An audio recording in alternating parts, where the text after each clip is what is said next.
கேட்கும் செடி. தலைப்பு பிளான்டாக் தண்ணீர் கேட்கும் செடி. பிரச்சனை விளக்கம். பலர் செடிகளை நடவினாலும் அவற்றை தினமும் பராமரிக்க முடியாமல் வாட விடுகிறார்கள். நீர்ப்பாசனத்தின் பற்றாக்குறை அல்லது தாமதம் காரணமாக செடிகள் வளர்ச்சி அடையாமல் உயிரிழக்கின்றன. இது சுற்றுச்சூழல் பராமரிப்பு விழிப்புணர்வை குறைத்து பசுமையை இழக்கும் நிலையை உருவாக்குகிறது. அதனால் செடிகள் தண்ணீர் தேவைப்படும் நேரத்தில் மனிதருக்கு நேரடியாக தகவல் தெரிவிக்கும் ஒரு சுலபமான அமைப்பின் தேவை உருவாகியுள்ளது.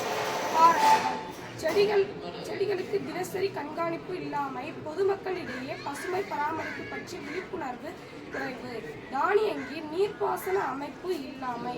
விளைவுகள்: செடிகள் வாடுதல் மற்றும் பசுமை குறைதல், சுற்றுச்சூழல் வெப்பம் அதிகரித்தல், மனிதர்கள் தாவர பராமரிப்பில் அக்கறை இழத்தல். யார் பாதிக்கப்படுகிறார்கள்? வீட்டு தோட்டக்காரர்கள், பள்ளிகள், பசுமை பராமரிப்பு அமைப்புகள் மற்றும் பொதுமக்கள். தீர்வு விளக்கம். எங்கள் குழு உருவாக்க போகும் பிளான்டாக் அமைப்பு மண் ஈரப்பதத்தை கண்டறியும் சென்சர் அடிப்படையில் செயல்படும். மண் உலர்ந்தால் GSM மாட்யூல் வழியாக பயனரின் மொபைல் எண்ணிற்கு தண்ணீர் கொடுக்கவும் என்ன செய்தி அனுப்பப்படும் அல்லது LED ஒளி எரியும். இதனால் செடிகள் தங்கள் தேவையை நேரடியாக தெரிவிக்கும் பேசும் வகையில் மாறும். பின்னூட்டம்: முன் மாதிரியில் பேட்டரி விரைவாக காலியானதால் சோலார் பேனல் சேர்க்க முடிவு செய்யப்பட்டது.